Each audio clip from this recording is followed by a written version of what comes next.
Okay, all right. Well, here we are again. It's Friday, so there should be some pretty interesting news dumps going on today. But there's plenty to start off with,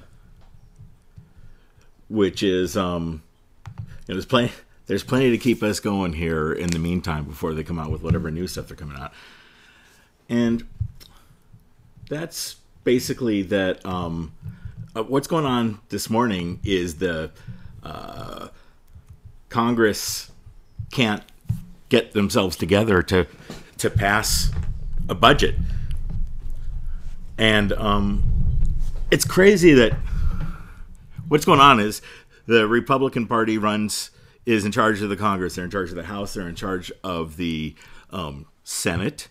They're in charge of the White House, the president. They're in charge of, they've been literally cramming right-wing judges on the federal courts in record numbers.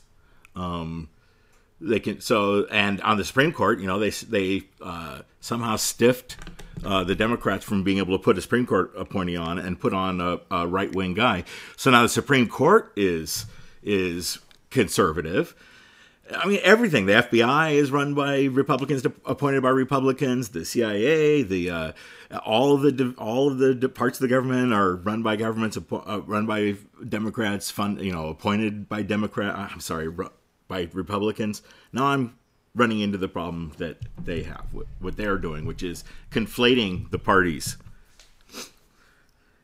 And this happens a lot when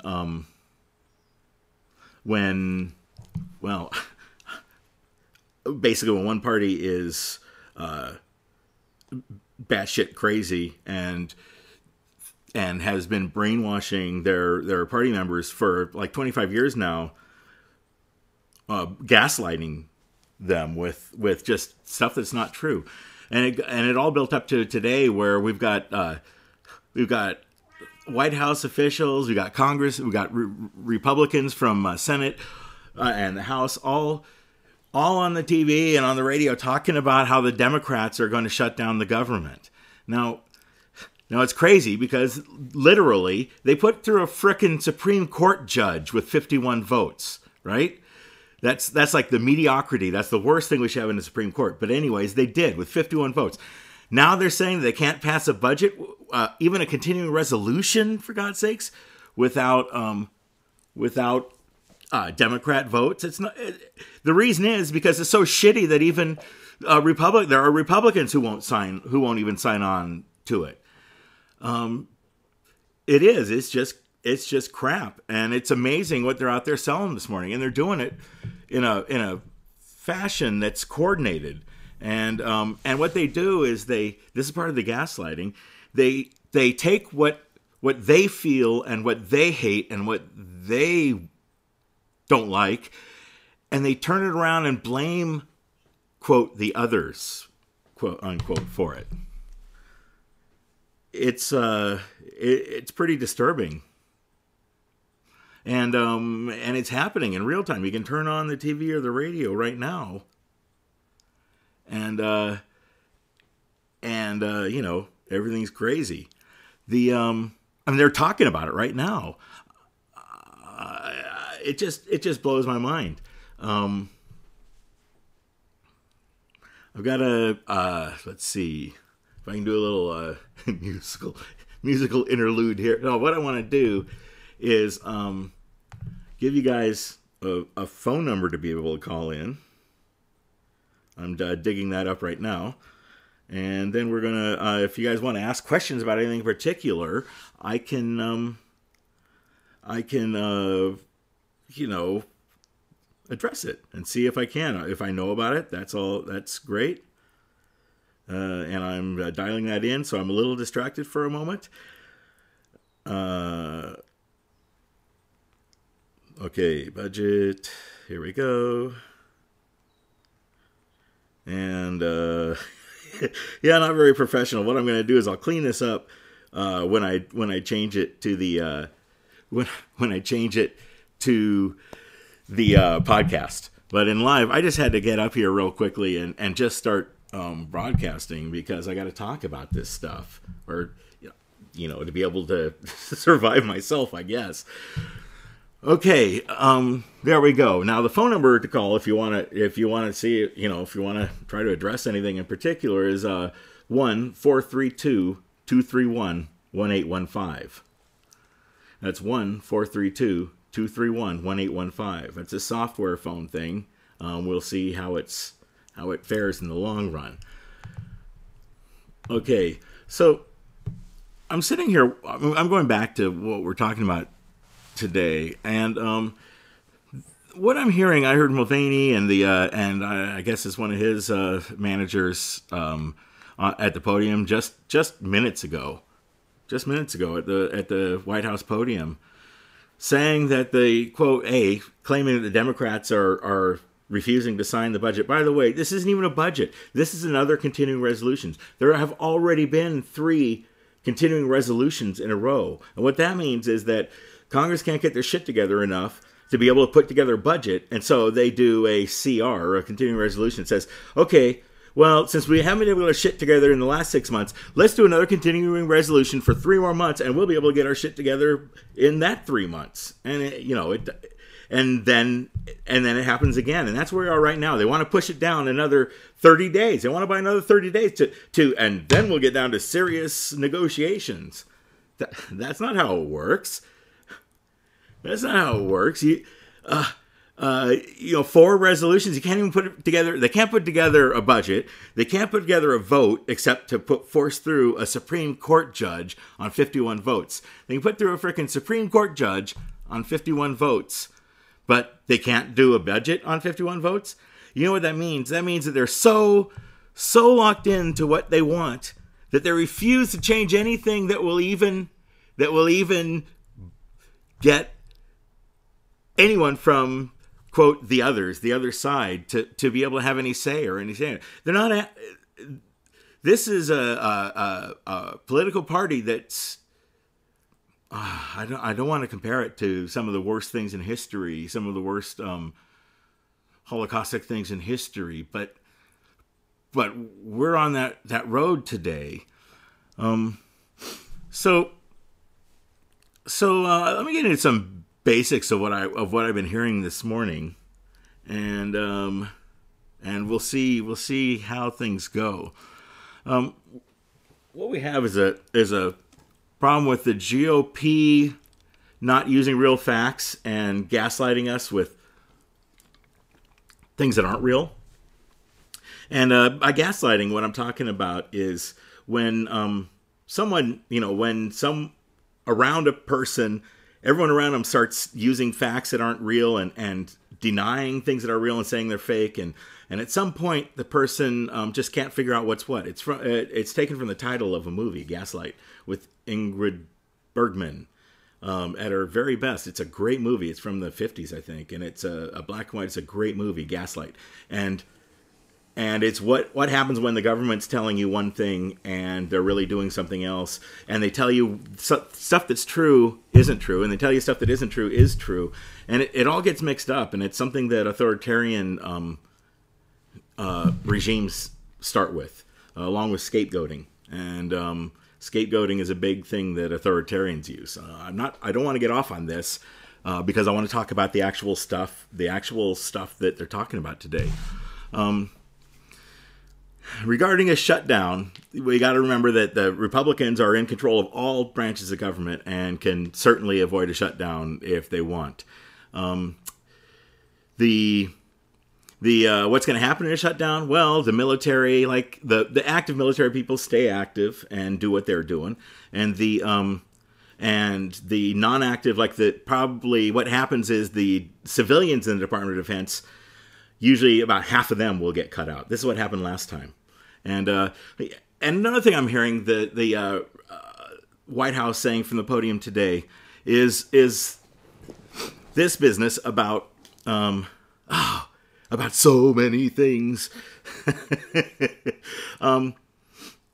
The civilians, who's going to get laid off, and blaming it on, and comparing it to last time. Well, and now they're saying that, I literally just heard them say that, quote, Mulvaney, this is Mitt Mulvaney, the guy that's in charge of the Treasury, right?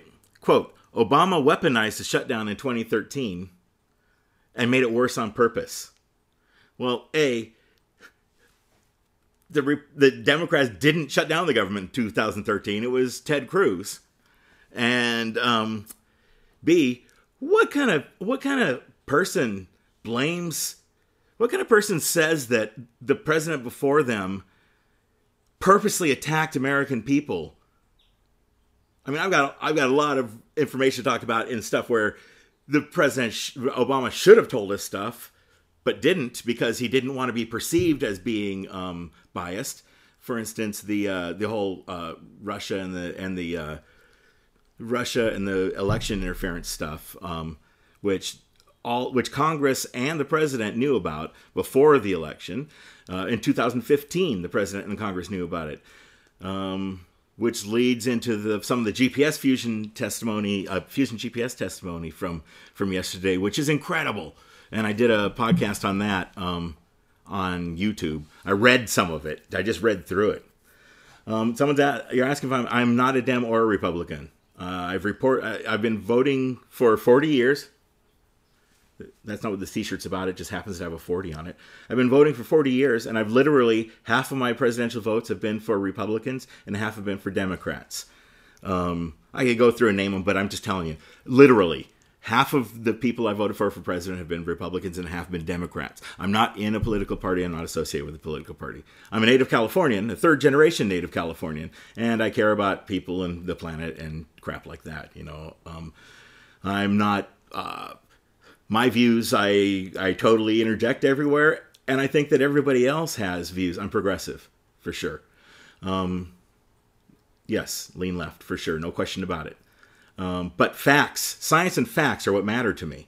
It just so happens that during the last 20 years or so of gaslighting that's been going on, the science and facts have been have kind of worked out of, and I'm not saying this because I'm a Democrat, but the Republican and the GOP platform has kind of turned into don't believe in science and facts or don't acknowledge they exist, and that really bothers me. And that what makes me lean left, I think, progressive, is that I believe in science and scientists. I worked at a university for 30 years almost. I believe in science and facts, So when Democrats are lying and twisting the truth, I'm 100% behind calling them out on it. Happens to be right now that the Democrats aren't in charge of anything. They can't control anything. And they are being made, like, for some reason, they are, and it's not me, I'm not a Dem, okay? But I see one party making another party look as bad as they can instead of governing. I mean, we're not... It's been a year, and governing really isn't happening. I can address that. Universities being the biggest... Okay, so explain to people that are listening on YouTube or whatever, I'm getting some chat messages from through Periscope, and that's cool, because that's what I want. The comment was about universities being equivalent to, I don't know, what was it, Hollywood elites. What it was generally saying that universities are part of the elites, and that's kind of a thing the GOP has created too. Is this elites, like the Hollywood elites and university elites? Well, I don't know what makes someone elite. I always thought it was like you're filthy rich and you don't give a shit about anyone else and you can just burn money made you elite. But maybe I'm wrong. I could look it up and see what the actual definition is. But I'm more than half a century year old, and elites always meant something before. And these are people that are wealthy. These are people that just gave themselves hundreds of millions. I mean, literally, each person in the administration gave themselves hundreds of millions of dollars in tax things, and they're calling people in Hollywood making movies elite. They're calling university professors. Look. I rub shoulders with Nobel laureates. I mean, Nobel winners, right? I've known and talked to and worked with 2 different people who won Nobel prizes while I was working with them. I worked with professor who went on to become the president of the American Arts and Sciences after being the elites. Okay, so why does this make them elite? Okay, here's what I was getting at: is these people I rubbed elbows with, they're just normal people. They live on campus, and they're just normal people. That, I mean, half of them are idiots, right? Insofar as they know one thing, they know everything in the world there is to know about one thing, but they don't know anything else. These aren't elites. These are people that know one thing that know everything about one thing, and not a lot else. Now, of course, there are some that are politically active. Not very many. In fact, to be honest, the people I know who are politically active right now from the university are really low. There are two people who are running for. Anyways, look into that. This was just really important. That's the problem with the government, is that Trump said, I'll tell you what happened here with the thing. I'm sorry to skip on, but I can only remember these things. So yes, they won't say it, but it's the truth. I'm telling you, because I worked with them, that I had to show people how to change tires, or tell them how to call a mechanic to change tires, right? I lost the thought. I wish I could go back and look at the things, because something really important just went by a moment ago, and two different people commented on it. It was the... oh, God, darn it. Oh, the person with the green chyron, with the green comment thing, brought up a good point, and the person with the yellow one, too. Okay, well, I guess it'll pop into my head, because it's really important. It was regarding the university professors and the... Okay, well, anyways, these are normal. These are just regular people. Some of them know a lot of stuff. Some of them don't know a lot of stuff, and they go to work at this university, and they don't. No, I don't think I was going to talk about the Jews. I hope that was a snarky, funny comment, because otherwise it's ridiculous. Okay, well. I'm gonna get right back on this again, because it's important that we've got the government telling us right now, real time on television as I'm speaking. I see Lindsey Graham on the television, and Lindsey Graham, he's gone back and forth a couple times, but he was involved in what happened. Oh yes, here's where I get back to the real question, the real thing, and that was the president said yes and then said no, and let me explain how that works. Tuesday morning, there was a press conference. I mean, the president made a point of bringing in the press and having them stand around while he held a meeting with all of the parties involved with the DACA business.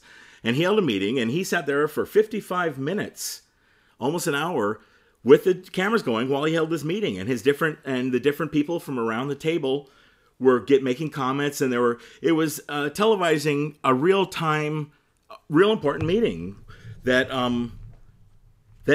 kind of started. I mean, it looked like it was going well. You know, they were getting along. They were moving forward. And Diane, it got to Diane Feinstein ultimately when they're all, what do you want to do? And the Trump's like, well, what do you want to do? What do you think is best? And what do you think is best? That's what a manager should do. You know, so that's all cool. The problem is the only person that said anything was Diane Feinstein, who said, well, I think we should do a clean DACA bill. And Trump said, yes, we'll do a clean DACA bill. You can look this up, folks. It's in the public sphere.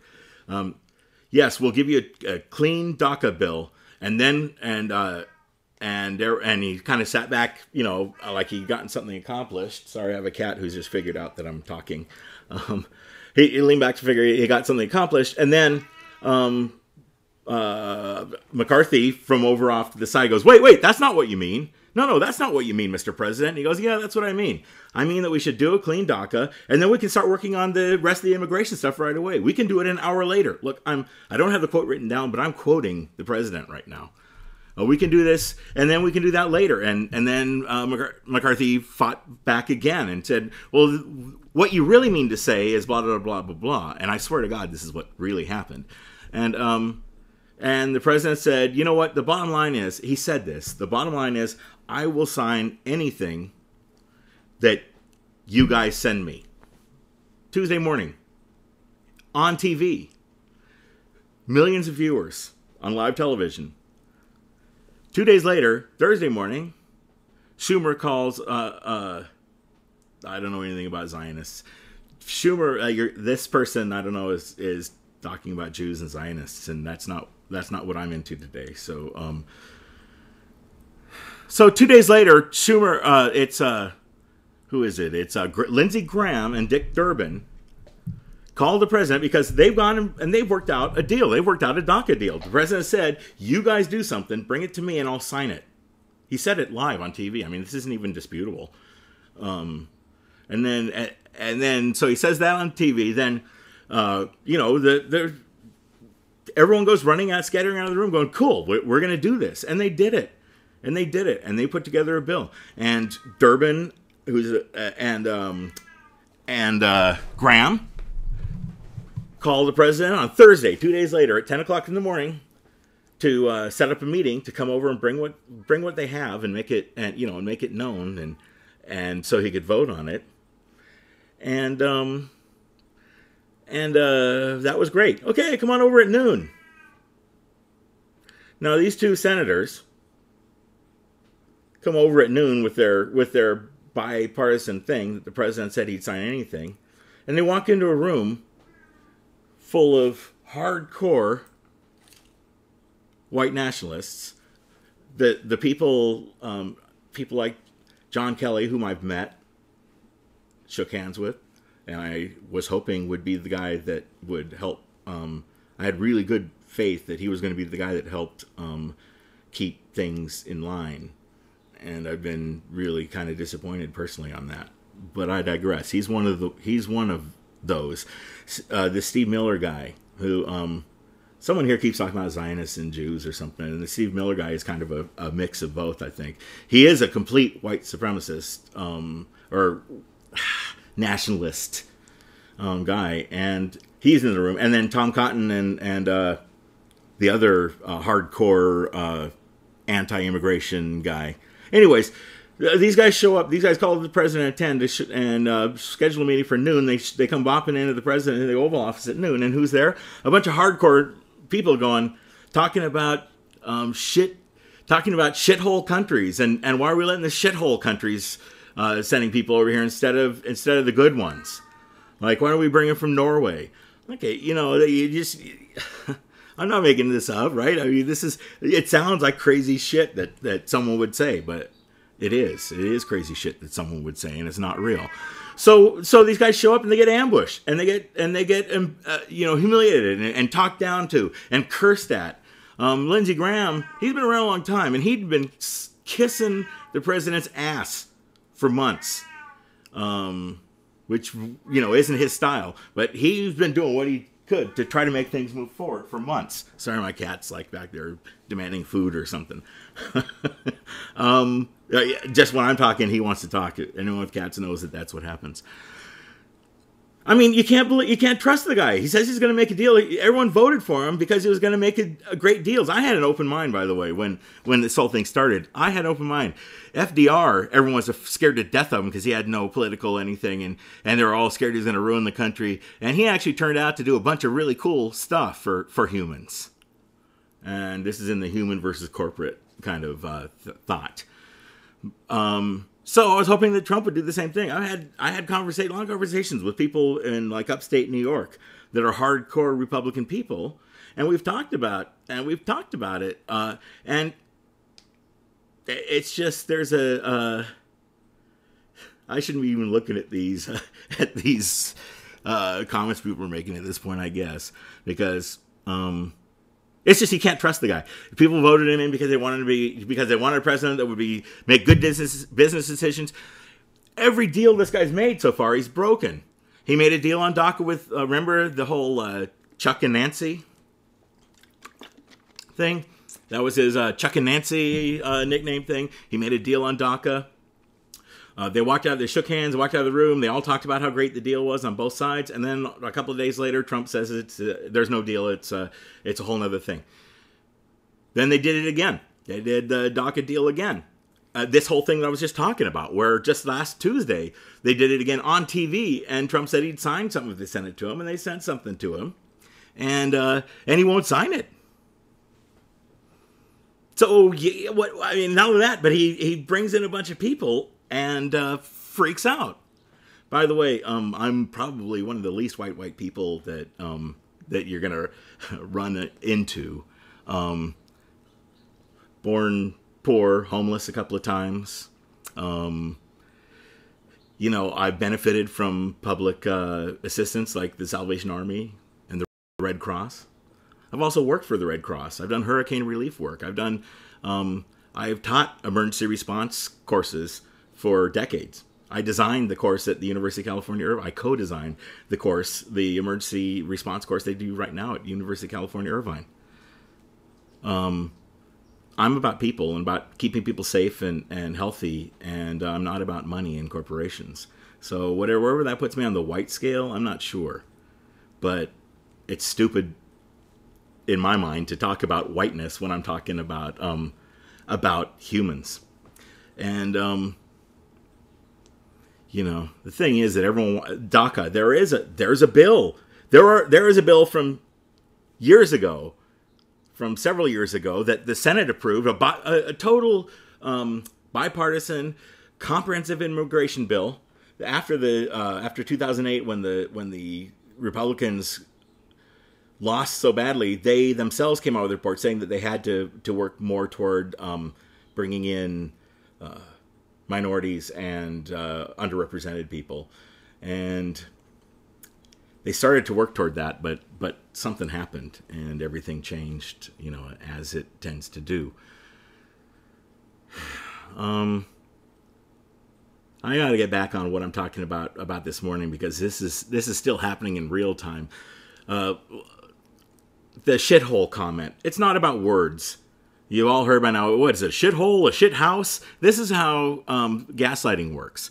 The president calls an entire continent worth of countries, 27 countries or something, shitholes, and Haiti, etc. He calls those shitholes, right? And that's not a word, that's a thing. Okay, and then the Republican people start coming out, the GOP party talking points start coming out and saying that it's that it's not. This gets so tiring that I just I look up at the TV, and there's this guy who's up there again talking about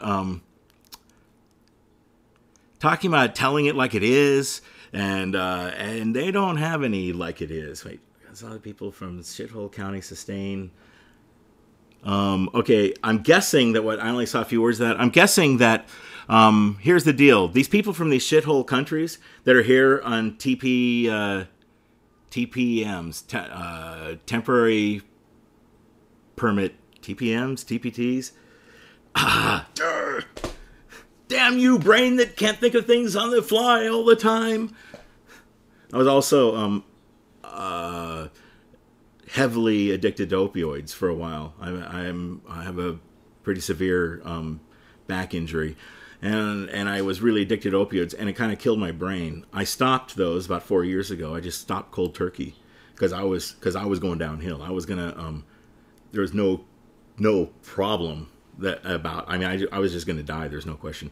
My life was, I destroyed my life with them, and then I came out the other side. So I've had a hard life, I've had a good life, I've had a lot of good times and a lot of bad times, and all I can do is try to help bring my experience to people that haven't had the experience. That there's a lot of people just believing what they hear on radio or TV. And look, when I was a kid, there was no internet. There was no internet, and when we needed to find something out, we had to go get books or talk to a knowledgeable person, and we believed those knowledgeable people because they didn't have, when you're one-on-one with people or an organization, they don't have the what do I want to call it? the propensity to gaslight you, I guess is it. And gosh darn it, this is what the opioids did to me. I swear to God, I lose my track of thought halfway through quite often these days, and I never did that before. This is part of why I retired, because I wasn't doing things right anymore. Like this, you can't be running a meeting talking about building a building or how you're going to change all the construction standards on a floor of a building when you lose your train of thought halfway through your sentence. I can tell you that much right now. So I'm a native Californian, born and raised, and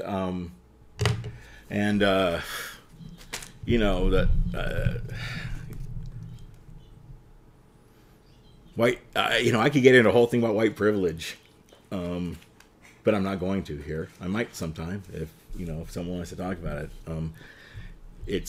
It factors into everything, but the thing I'm dealing with right now is the Congress and president just flat out lying about stuff. Oh.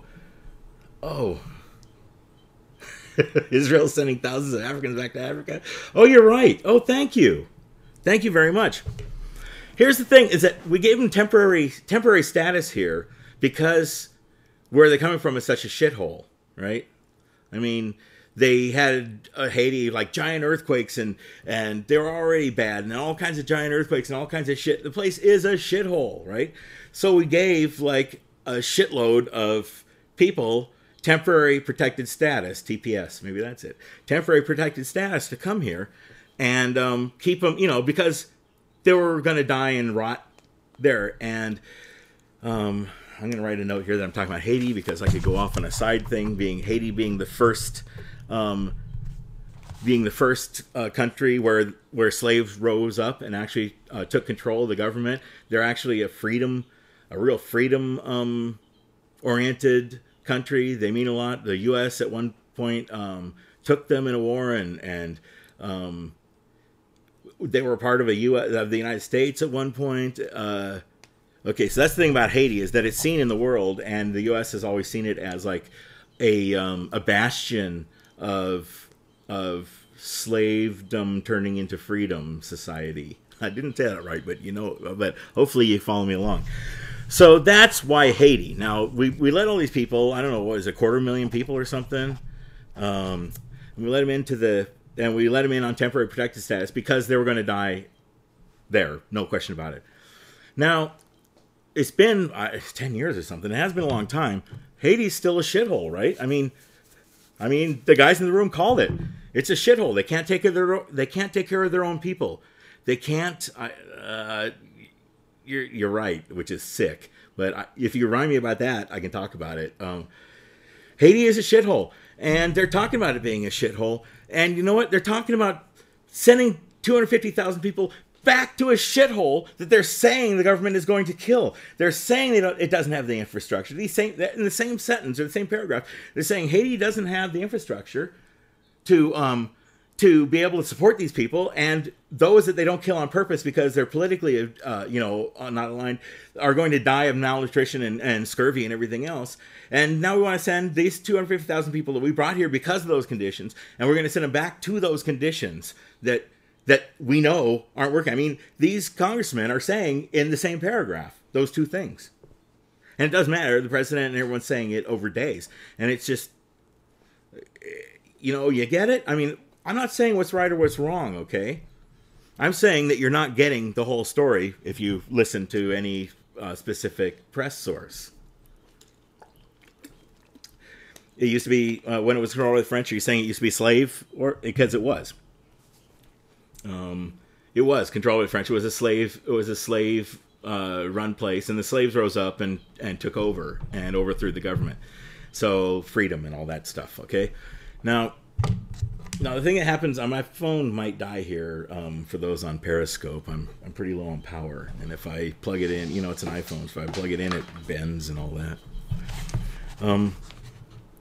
Okay, so it's not Haiti, but it's the other places too, right? There are other, quote, shithole countries that we have. Nigerians, right? We got a bunch of Nigerians here that they want to send back again, who are on temporary protective statuses, TPS, and they want to send them back again. And it's the same thing. Let's see, look where it got them country went shit. I don't know what country went to shit, so I'm not sure what that's about. But, oh, Haiti. Yeah, because that's a whole, Illuminati thing. but you see what I'm getting at. Someone brought up, you brought up the whole Israel passport thing. That's nuts. Like half the Congress people, and I don't think it's just Republicans, I'm pretty sure it's a bunch of Democrats too, and I'm not Republican or Democrat, remember, have whole dual citizenships. They have passports. They're citizens of Israel. What the hell's up with that? And the president decides what the capital of Israel is going to be. What the hell's up with that? What do we care about? What I couldn't give a rat's ass about where the president where Jerusalem is. I mean, what I do know is that Jerusalem is the cradle of at least 3 different world religions who all say that that's where the prophet came from, who all point toward that as where they come from. Okay, if that's Zionism, okay. And that's what the evangelists are all into, right? Until we start the big war, the Zion's not coming, I think. There's and I've studied different religions and been baptized to at least 2 over my lifetime, and it's all interesting stuff. But religion isn't politics, and it shouldn't be running other people's lives, right? So evangelists and the Zionists, yeah, the Zion thing, it's weird, and but it's part of what's driving things, because Trump's base, a lot of it right now is white evangelicals who believe that making Jerusalem the capital is going to cause the big war, because doesn't belong to Christians. The Prophet Muhammad was from there. That's where Muhammad said Jesus was from there. Okay, the frickin' Muslims, in case you didn't know this, believe in Jesus and that he came from there. And the what's the other one? Hindu? I don't know. There's a whole other giant religion that believes that that's a big thing. It doesn't belong to anyone. You're right. It doesn't belong to the Jews. I'm behind you 1,000%. It doesn't belong to the Jews. It doesn't belong to the Arabs. It doesn't belong to anybody. In fact, all of these religions this is the one place on the whole face of the earth where all of the religions have agreed that they'll go there and everything's cool. They all know that this is like the most historically significant place on the face of the earth as far as their religion goes. And they go there and co-mingle in that area because it's so important. And for the United States, to stick up and go, oh, we're gonna say that Jerusalem is now the capital of Israel. What the fuck?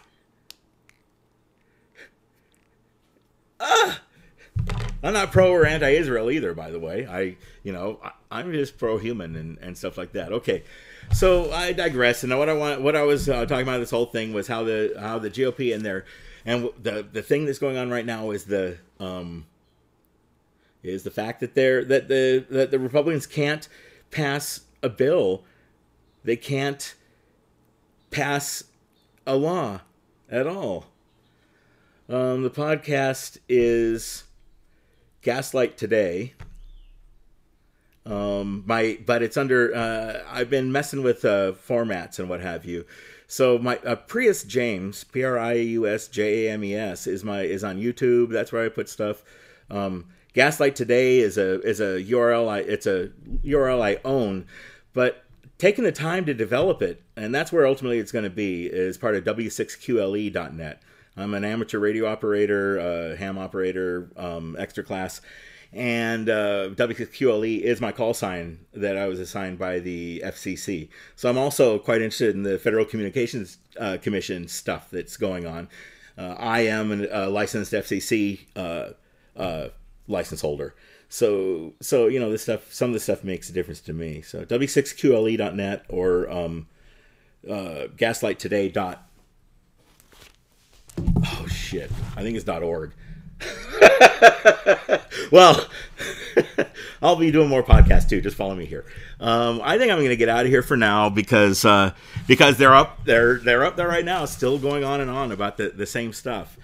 The thing to remember is that the Republicans run everything, and they're somehow making it seem like the Democrats run everything or can do anything at all. They can put a Supreme Court justice on the court, the most important thing in the world, as far as I'm concerned, with only 51 votes. And now they're saying they can't pass a budget with only 51 votes. Folks, it's bad. Okay, thanks everyone for checking it out. Follow me here, as I get my website together, I'll be sending links to that and stuff too. Thanks everyone for watching and listening to me. I appreciate it. Oh damn! I never know how to turn this one off. That's my biggest problem.